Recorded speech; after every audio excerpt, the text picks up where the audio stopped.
우리 함께 말씀 보겠습니다.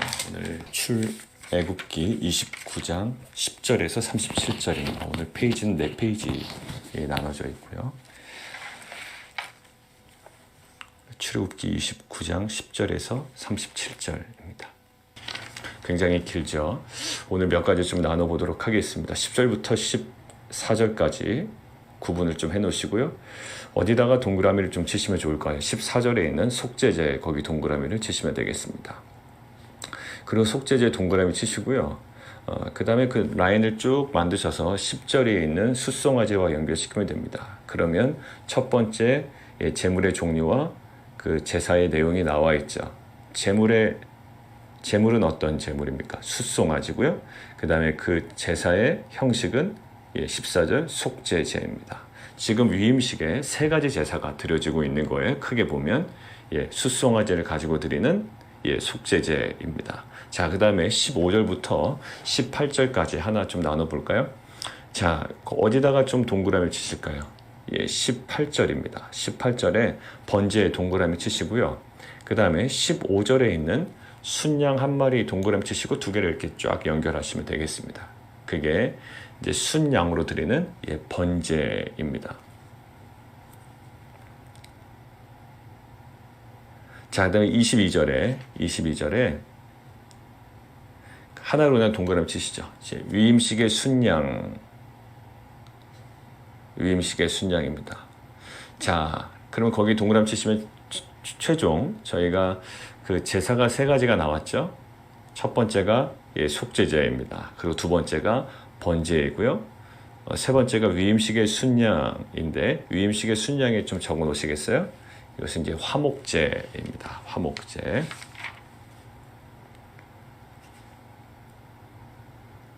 총 3가지 이제 동물의 제사로 드리는 제사 중에 이제 그 화목제, 그러니까 특수한 화목제라고 볼 수가 있습니다.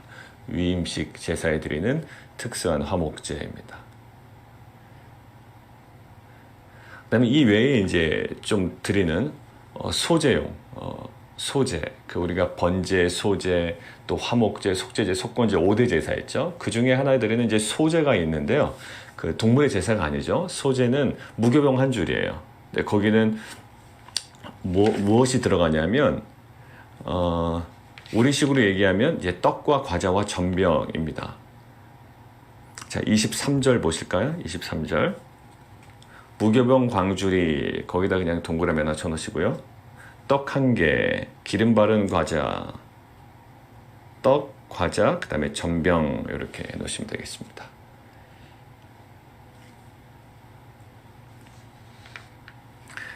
그 소제용 무교병 한 광주리에 떡과 과자와 전병이 준비되고요. 그 다음에 뭐가 준비될까요? 또 관복이 준비가 되고요. 우리가 앞에서 봤던 관복과 관유의 기름을 바르는 장면이 있거든요. 관복과 관유 이렇게 준비가 됩니다.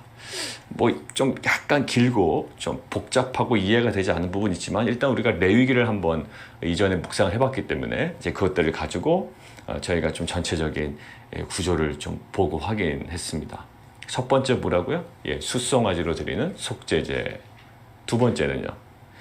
순양으로 드리는 번제. 그 다음에요. 또 다른 순양으로 드리는 일종의 특수한 화목제, 위임식 제사라고 그랬죠. 그 다음에 그 소제에 관한 떡과 그 다음에 과자와 전병, 그 소제용 준비물이 있고 관복이 준비돼야 되고 관유가 기름을 바릅니다. 그것이 준비돼야 되고 물론 아론과 아론의 아들들이 이제 있어야 되겠죠. 그 지금 장면들이 있는데 여러분들 이 장면을 좀 적어 놓으실까요? 레위기 8장에 그대로 적혀 있습니다. 레위기 8장에도. 그래서 저희가 레위기를 같이 우리가 묵상했기 때문에 그때 우리가 함께 또 나눈 내용도 있고 자연스럽게 생각이 날 거예요. 근데 레위기 8장에서 우리가 이것도 묵상했었나요? 했었어요. 그렇기 때문에 그 레위기 8장을 다시 한번 좀 확인해 보시면 좋겠습니다. 자, 한번 이제 좀 들어가 볼까요? 자, 첫 번째 제사가 뭡니까? 순서가 속죄제입니다.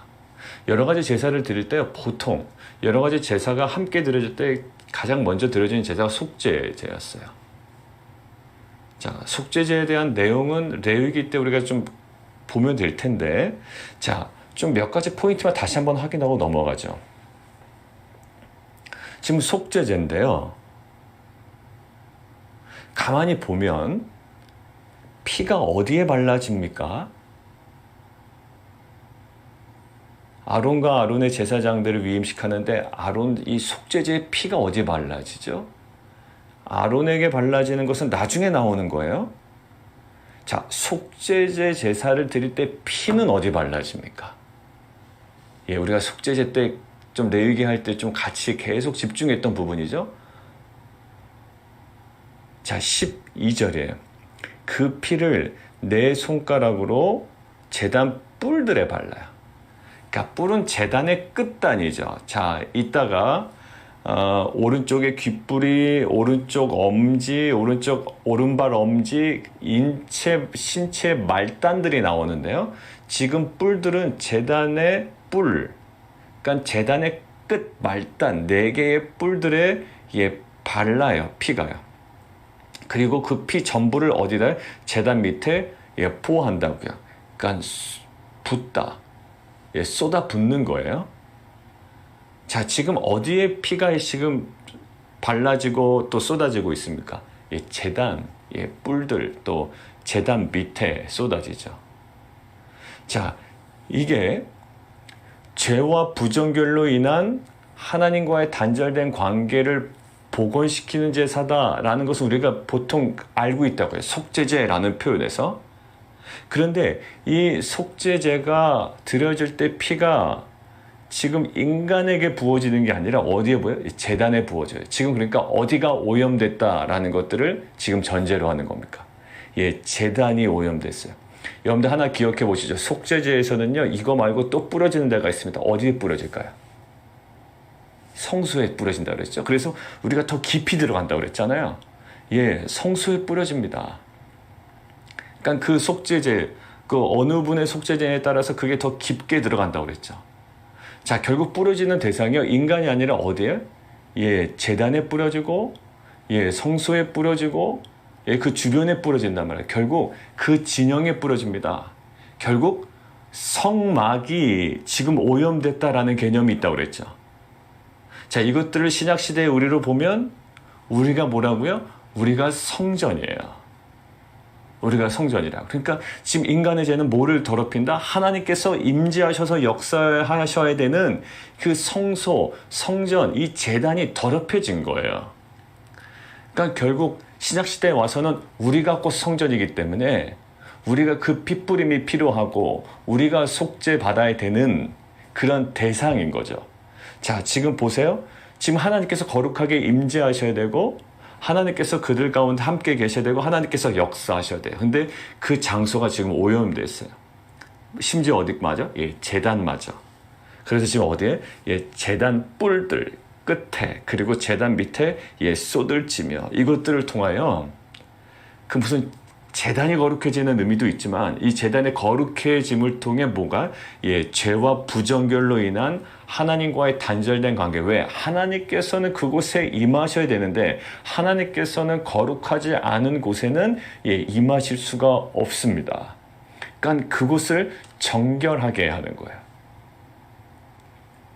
근데 속죄제는 누가 보통 잡죠? 제사자가 와서 잡는다고 그랬잖아요. 근데 지금 누가 잡습니까? 모세가 잡아요. 실은 아론이 잡아야 되는데. 근데 11절 너는 그리고 모세 보고 잡으래요. 근데 이것은 공적인 속죄제이기 때문에 아마 그럴 겁니다. 그러니까 일반적으로 누가 자신의 죄를 실정법으로 어기고 그것들을 이제 속죄제란 일반적인 속죄제가 아니라 이것은 공적인 위임식에 지금 진행되고 있는 공적인 속죄제이기 때문에 이제 모세가 잡아요. 그러니까 우리가 레위기에 봤던 또 속죄제의 일반적인 모습과 또 뒤에 보면 일반적인 화목제의 모습과 약간 상이한 부분이 있죠. 이것들은 이제 공적인 위임식에 사용되는 제사이기 때문에 특별하게 어떠한 부분이 이제 좀 다른 부분이 있는 겁니다. 결국 뭐가 속죄됩니까? 이 속죄제를 통해서 제단이 키페르 되는 거예요. 키페르가 뭐라고 그랬죠? 속죄된다. 그러니까 제단이 속죄됩니다. 그러니까 인간의 죄와 부정결로 인하여 오염된 제단이 키페르, 속죄되어서 하나님께서 이제 역사하시고 임재하실 수 있어요. 단절된 관계가 이제 복원되는 것이에요. 그것이 속죄제예요. 그러면 끝나는 건가요? 아니에요. 뭐가 있냐면 번제가 있어요. 자, 18절에는 번제 동그라미 치셨죠? 이것을 하나의 그 위임식의 과정으로도 보고요. 우리 인간의 어떤 그 실존으로 한번 볼까요? 아, 난 그래서 하나님의 그 십자가의 은혜로, 십자가의 보혈의 은혜로 나는 관계가 회복됐어. 근데 이것으로 충분치 않더라고요, 신앙이. 그것이 틀린 것은 아니고 이것을 내가 믿지 않는 것은 아니에요. 확신 가운데 믿음 가운데 있지만 우리가 그 속죄제로서 충분하지 않은 거예요. 그러니까 속죄 제사로서 이 위임식의 제사가 충분치 않다라는 거예요. 그러니까 충분치 않다라는 것은 속죄가 덜 됐냐 그런 의미가 아니라 그 다음에 진전돼야 될 또 무엇인가가 있는 것이죠. 신앙생활도 마찬가지 아니에요? 우리가 구원받았습니다 라는 것이 예수의 피가 전부입니다. 그러나 구원받은 이후에 우리 삶 가운데 실제적인 모습에서는 어떠한 전진되어지고 또다시 채워져야 되며 또다시 드러나야 될 부분이 있는 거예요. 근데 오늘 보면 속죄제 이것으로 깨끗해졌으니 뭐 제사장이 사면 감당할 수 있겠네 라고 하지만 지금은 다른 제사가 드려집니다. 뭘까요? 그게 바로 18절에는 번제예요. 여러분들 번제는 5대 제사 중에 레위기에 첫 번째 나타난 제사 방법이었어요. 여러분들 번제에는 어떠한 성격이 있다고 그랬습니까? 번제에는요 기본적으로 속죄의 기능이 있다라고 말씀드렸어요. 왜 그렇죠? 제가 어느 부분 말씀드리면서 전했습니까? 욥기. 욥기에서 욥이 아들들이 혹시 죄를 졌을까봐 자기가 모르게 부집을 습관의 죄를 졌을까봐 그것들 때문에 모르진다 매일마다 번제를 드렸다라는 거예요. 그러니까 결국 번제에는 기본적으로 그러니까 결국 5대 제사의 기본적으로 갖고 있는 기능은 속죄의 기능이에요. 여러분들 조금만 곁나가 볼까요? 그런데 속죄제와 번제의 속죄 기능이 있으면 헷갈리잖아요. 근데 이 정도로 구분하시면 된다고 그랬죠. 어떤 구분? 번제는 아까 지금 욥이 드렸던 제사처럼 자기도 모르게 자기도 어떤 실정법을 어긴 건 아니지만 마음의 동기 부분에서 지은 죄 있잖아요. 내가 그런 마음을 먹었다고 해서 법으로 나를 치리할 수 없어요. 나를 처벌할 수는 없다. 그런데 그 마음 자체 그 동기가 너무 하나님 보시기에 어때요? 하나님 보시기에는 그것이 악한 거라고요. 이런 것은 뭘까요? 그건 죄죠. 실정법 위반으로 그를 처벌할 수는 없지만 하나님 앞에선 죄입니다. 그러니까 이것은 속죄제의 대상은 아니지만 뭐에? 그래서 매일마다 드리는 번제에 그런 속죄 기능이 있다는 거예요. 근데 속죄제는 이것은 딱 드러나면 이것은 뭔가 위반한 거예요. 율법을 위반한 거예요. 이것은 어떻게? 정확하게 속죄제 규례대로 드려야지만 합니다. 그러니까 그런 어떤 기능이 있어요. 내가 이런 마음을 품었다고 해서 누가 나를 기소할 수 없죠. 그런데 그게 하나님 앞에서는 범죄가 되고 그것이 죄가 된다고요. 그러니까 속죄에 있는 속죄 기능과 속죄제에 있는 속죄 기능은 약간 다르다. 그런 기준을 가지고 계시면 될 것 같고요. 오늘은 속죄 기능이 물론 번제가 있겠지만 오늘은 어느 부분에 더 집중할까요? 이것은 이미 속죄제를 통하여 복원된 하나님과의 관계 속에서 이제 어느 부분으로 더 나아가요? 감사와 헌신으로 나아가죠. 감사와 헌신이요. 정결해진 것으로 되지 않습니다. 이것들을 더욱더 감사하며 우리 안에 그 감사와 이제 감사를 기반으로 한 어디까지요? 번제, 헌신으로 나아갑니다. 그래서 번제는 어떻게 해요? 제사 방법을 가만히 보니 다 태우죠. 번제는요 다 태웁니다. 그러니까 번제는 그 무엇을 거기서 먹지 않아요. 취하지 않아요. 그것들을 다 태우는 거예요. 그러니까 온전한 감사와 온전한 헌신이에요. 복원된 관계 속에서만 드릴 수 있는 그래서 순서가 속죄제 이후에 그 복원된 관계 속에서만 드릴 수 있는 그리고 더 나아가야 되는 그리고 우리의 삶을 더 채워져야 되는 그 감사와 헌신이에요. 자, 그리고 나서요. 세 번째는 이제 화목제입니다. 화목제의 어떠한 그 느낌을 어디서 알 수 있을까요, 우리가? 여러분들 화목제에서 여러분들 기억나시는 게 뭐예요? 기름 부위잖아요, 기름 부위. 그 기름 부위를 어떻게 할까요? 기름 부위를 누구에게 드린다? 하나님께 드린다. 왜? 인간이 먹으면 콜레스테롤이 높아지기 때문에가 아니라고 그랬죠.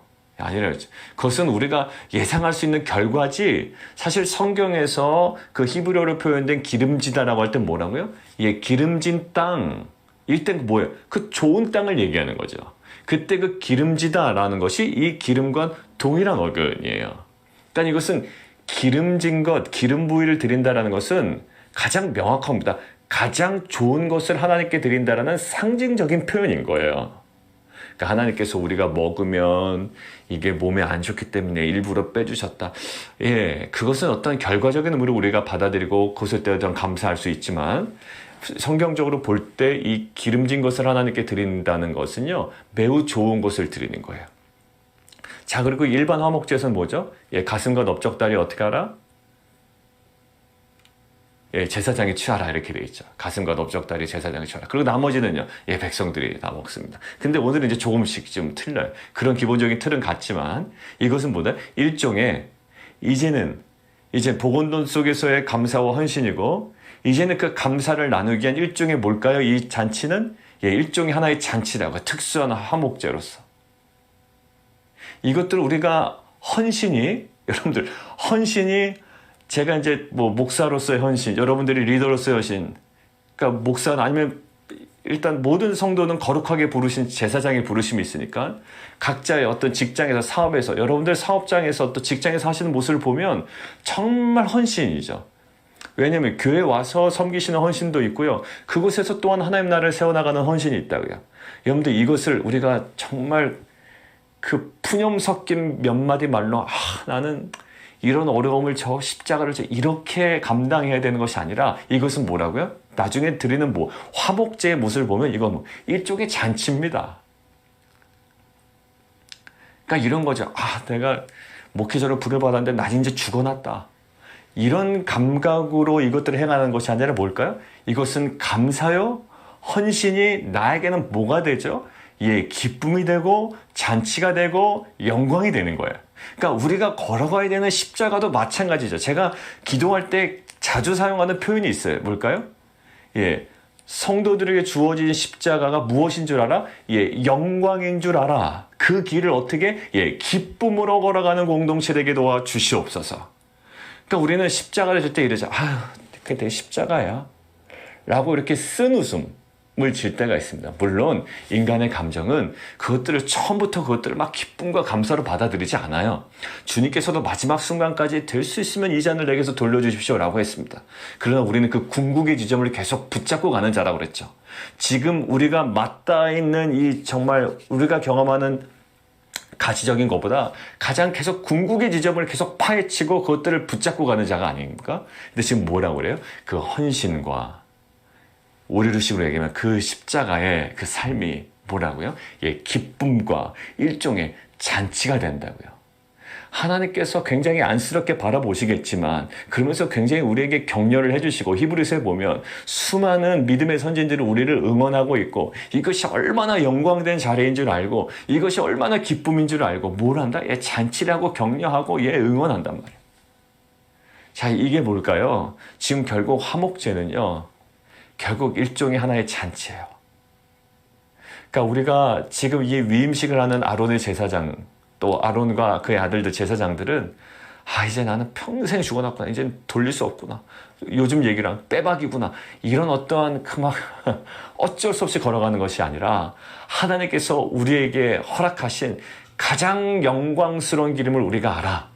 그 십자가의 길이 어쩔 수 없이 걸어가야 되는 게 아니라 우리에게 주어진 가장 영광스러운 길인 줄 알아. 이 제사장의 사명을 온전히 감당해내는 빛과 소금 공동체가 되기를 원합니다. 자, 정리하겠습니다. 뭐라고요? 속죄제.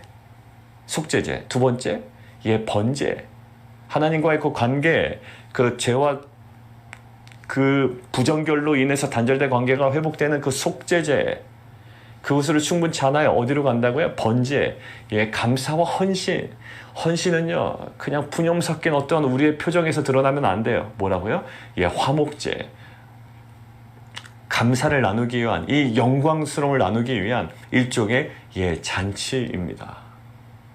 이것이 우리의 그 삶의 시작이 속죄제로부터 헌신으로 나아가는 번제와, 이것이 우리의 영광이며 우리의 안어고요. 예, 우리의 감사고요. 우리의 또 기쁨임을 우리가 드러내는, 또 그렇게 우리가 그 사명을 감당해내는 귀한 공동체가 되기를 원합니다. 자, 그래 전체적인 구조를 봤고요. 그다음에 그 위임식 속에 특별한 부분이 있죠. 20절 한번 보실까요? 여러분들 우리가 제사 방법은 레위기에 배웠기 때문에 10절에 나오는 안수, 15절에 나오는 안수, 19절에 나오는 안수의 의미는 뭐 굳이 설명드리지 않아도 되겠습니다. 예, 죄가 전가가 된다라는 의미가 있고요. 예, 그것이 이제 대속의 제물이 된다라는 의미도 있다라고 했습니다. 자, 오늘은 20절 한번 보시죠. 너는 순양을 잡고, 이것이 이제 세 번째 화목제를 드릴 때죠. 그 위임식의 그 순양을 드릴 때 그 피를 가져다가 아론의 오른쪽 귓뿌리와 그 아들들의 오른쪽 귓뿌리에 바르고, 자, 귓뿌리 신체 말단이라고 했습니다. 말단 끝에요. 만져도 아프지 않아요. 그죠? 예, 여기는 뭐 그래서 뚫을 때도, 우리 귀걸이 할 때 뚫을 때도 그닥 아프지 않다라는 분도 있습니다. 안 뚫어봐서 모르겠지만, 예, 귓뿌리, 그 다음에 오른쪽 엄지, 그 다음에 오른발 엄지에 바르고, 바르려면 다 바르면 되는데, 근데 지금 뭘까요? 예, 학자들이 볼 때 여기 어디에 집중하고 있어요? 신체 말단이에요.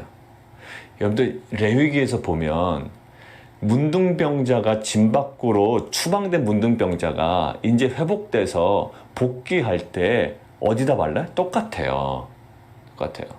그러니까 무슨 의미가 있을까요? 이게 그러면 귓뿌리와 오른쪽 엄지와 오른발 엄지에 바른다는 건 뭘까요? 몸 전체를 의미한다고요. 오늘 뒤에 보니까 해설해 보면 이거는 전인격적인 것을 봤어요. 맞아요. 예, 우리의 그 모든 말단이지만 가장 작은 부위예요. 그렇지만 가장 말단이고 끝이지만 무엇으로 여긴다? 이것을 전부로 여겨요. 아까 제단 뿔 얘기했죠.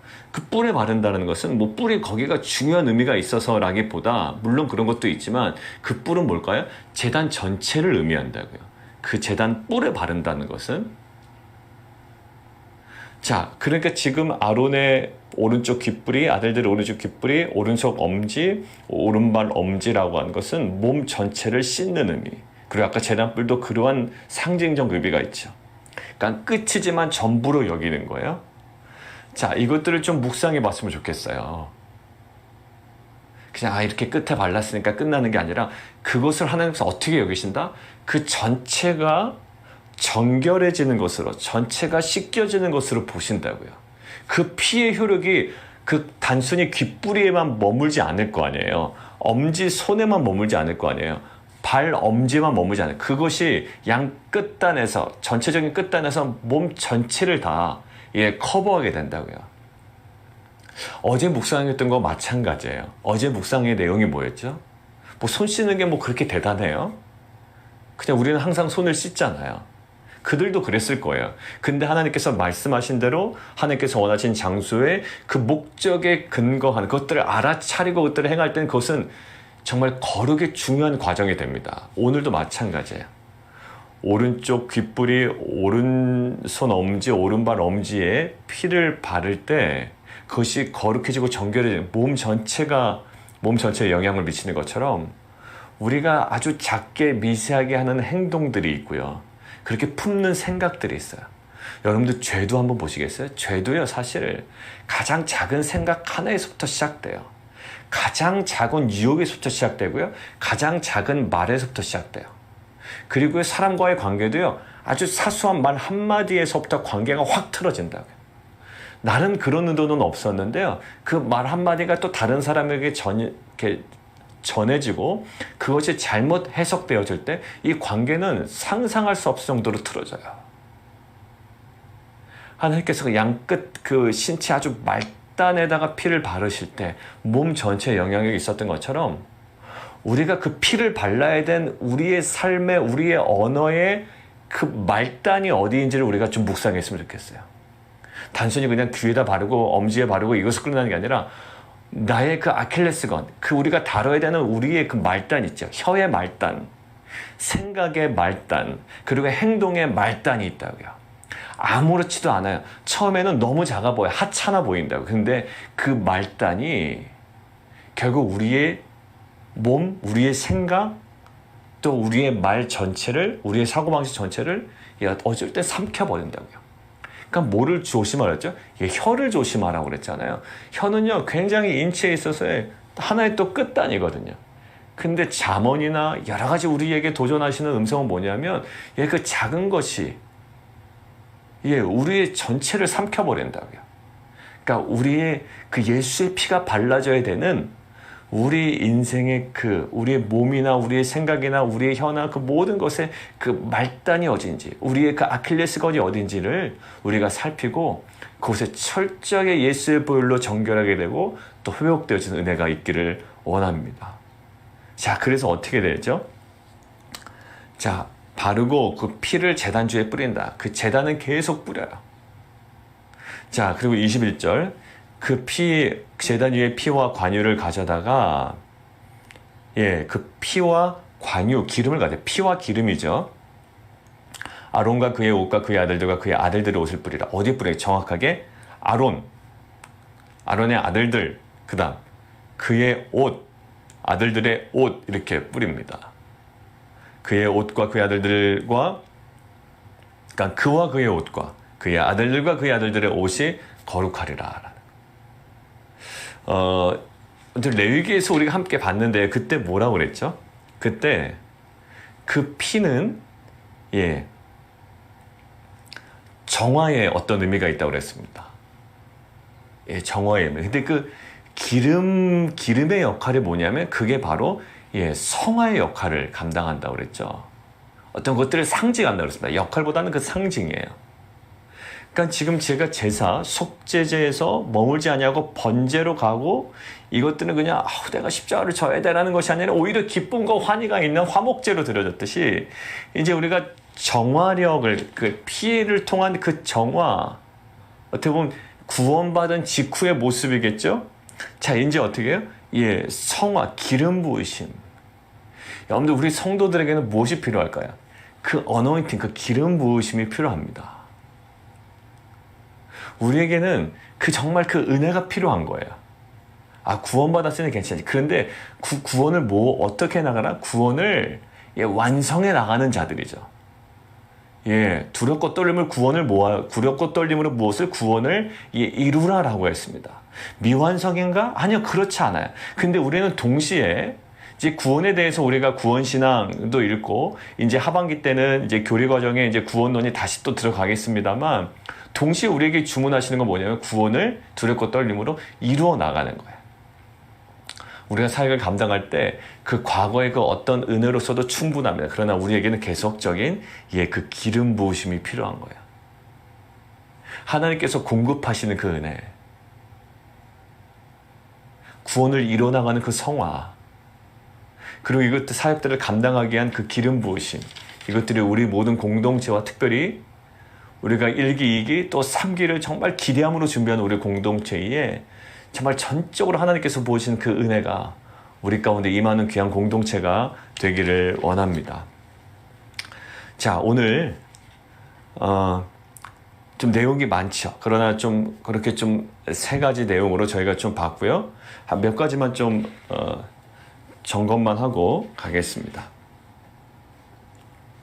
자, 28절 한번 볼까요? 27절입니다. 너는 그 흔든 요제물 곧 아론과 그의 아들들의 위임식 순양, 거기 다시 한번 동그라미 치시고요. 가슴과 넓적다리를 거룩하게 하라. 그게 이제 화목제의 힌트였어요. 이는 이스라엘 자손이 아론과 그의 자손에게 돌릴 영원한 분깃이요 거제물이니, 이스라엘 자손이 화목제, 거기 동그라미 치시죠. 화목제,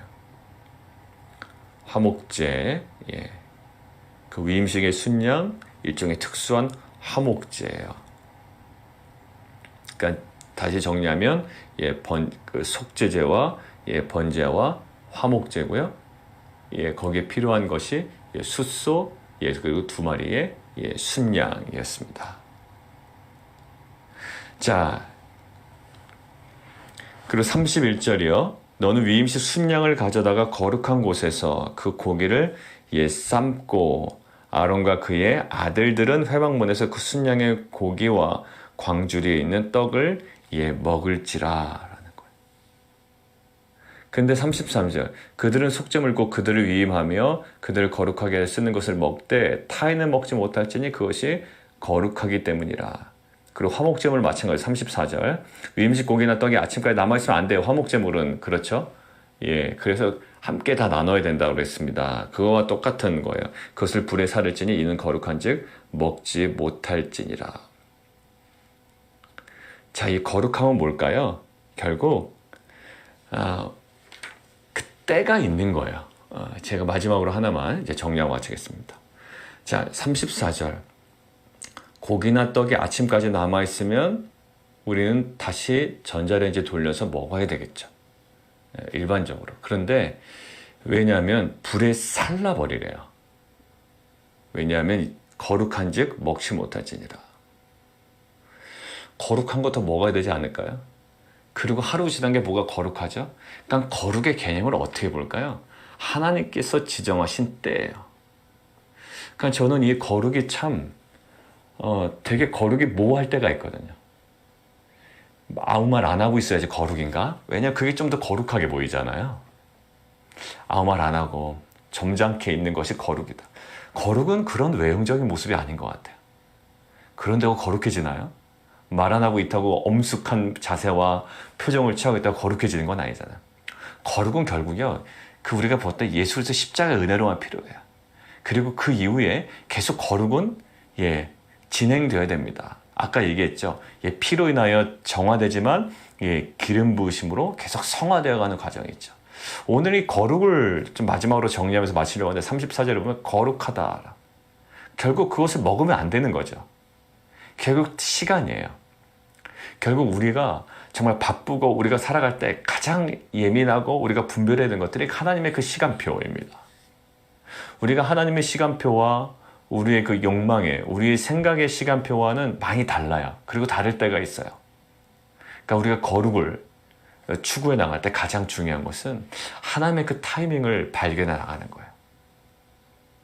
그러니까 우리가 어떤 사람을 지금 이 사람을 우리가 품어야 되고 찾아가야 되고 격려해줘야 되고 인크레지 해줘야 될 때 오히려 우리가 갖고 있는 신앙으로 그를 막 정죄하고 판단하고 다그치면 이것은 타이밍이 안 맞는 거죠. 그 모세가 그랬잖아요. 타이밍이 안 맞았죠. 그 반석을 2번 치라고 하는 것은 예전 타이밍이었고요. 지금은 반석을 명하는 것이 타이밍이에요. 하나님의 타이밍은 매번 달랐어요. 하나님은 때로는 굉장히 다그치기도 하시고 그들이 믿음 없음을 막 책망하기도 하셨지만 때로는 엘리야가 그 이세벨의 말 때문에 완전 로뎀나무 아래에서 막 그냥 다 이대로 죽을랍니다라고 할 때 하나님께서 그들을 막 책망해서 막 깨워서 억지로 끌고 가지 않으셨어요. 그냥 먹이셨고 재우셨고 또 자고 일어난 다음에 또 다시 일어나게 하셨어요. 그때는 그 하나님의 타이밍이 그랬다고요. 하나님께서는 때로는요 애굽으로 들어가게 하셨다고요. 누구를 통해서? 야곱을 통해서.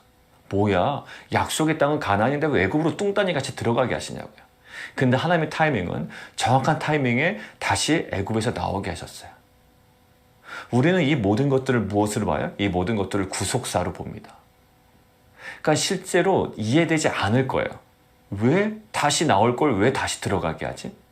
어차피 나올 건데 왜 들어가요? 근데 그 애굽에서 어떤 일이 벌어집니까? 애굽에서 출애굽기 맨 첫 장을 열어보니까 어떤 일이 벌어졌어요? 애굽에서요. 이게 불어난 거예요. 애굽에서 불어났어요. 이게 애굽이 아니었으면 안 됐을까요?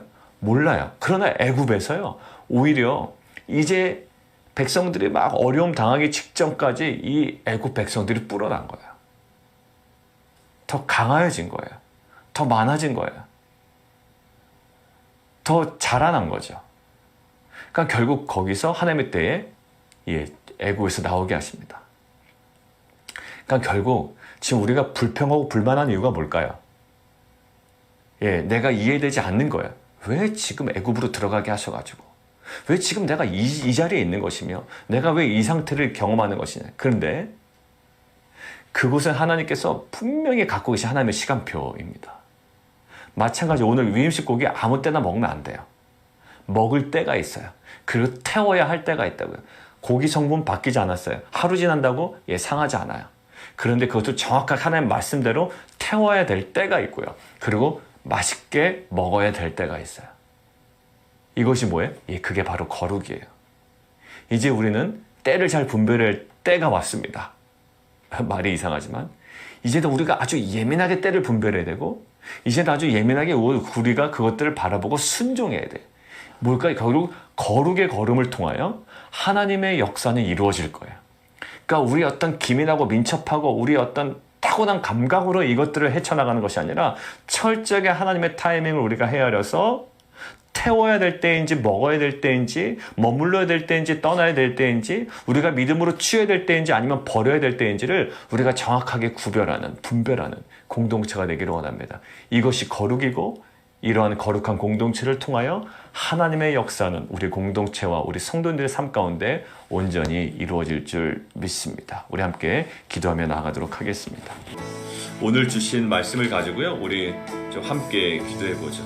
속죄제, 그 다음에 번제, 그다음에 화목제입니다. 이 흐름 속에, 이 순서 속에 담긴 우리가 묵상해야 될 포인트가 있었어요. 반드시 죄와 부정결로 인해 단절된 관계는 복원돼야 됩니다.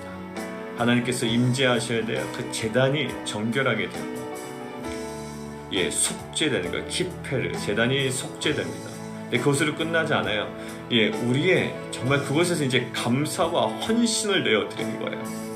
우리로서는 우리에게 주어진 그 영광스러운 십자가죠. 근데 그 십자가를 그냥 푸념 섞인 그냥 표정으로, 고개는 45도로 꺾이고 시선은 밑으로 떨어지지, 뭐 내가 감당해야지, 그런 거 아니에요. 십자가 그런 거 아닙니다. 십자가는 영광스러운 거예요. 그래서 화목제, 이제는 감사를 나누기 위한 기쁨의 일종의 잔치죠.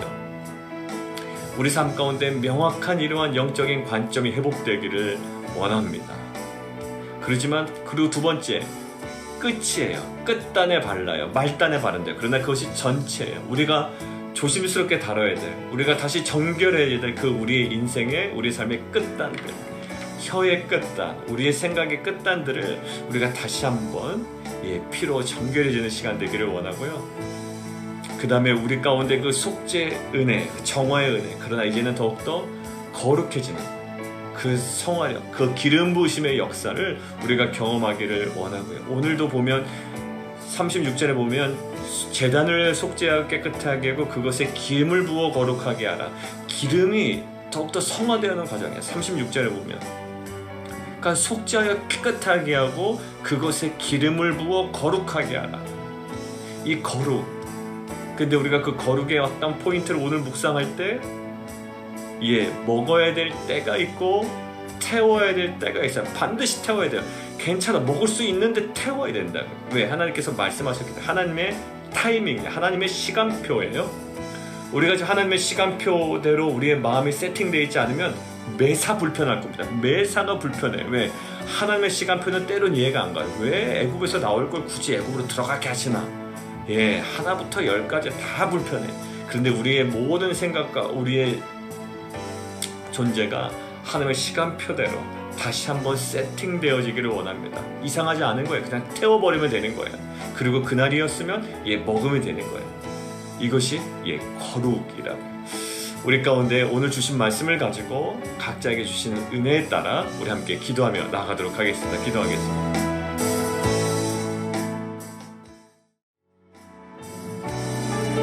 우리 함께 또 기도할 때 우리 공동체, 우리 여름 사역을 위해서 좀 기도하죠. 우리 아이들 여름 캠프, 그리고 우리 유스그룹의 리트릿, 정말 이 시간들을 통해 우리 자녀들이 주님을, 많은 것들을 경험해야 되지만 정말 살아계신 주님, 우리 인격적으로 만나고 경험하는 시간 되기를 원합니다. 이스라엘 민족이 느껴야 되는 것은 무엇일까요? 그냥 그들의 성공과 그들이 갖고 있는 것들에 대한 확신과 이런 것들이 아니라 결국 그들이 놓치지 말아야 될 것은 거룩한 하나님의 임재였다고요. 그러니까 그렇게 제사 방법을 알려주신 거예요. 그들이 놓칠 수 없는 것이 하나님의 그 거룩한 임재였습니다. 그러니까 그들 하나님께서 도우셨다는 건 누가 몰라요, 그죠? 그들 뭐 홍해도 건넜고요. 뭐 많은 것들을 경험했잖아요. 그러나 그들의 광야 시간대에 그들이 놓치지 말아야 되고 날마다 경험해야 되는 것은 거룩한 하나님의 임재예요. 그것이 뭘로 보였어요? 구름 기둥으로 보이고 불 기둥으로 보이고 거룩한 제사를 통해 하나님의 임재를 경험하게 되고요.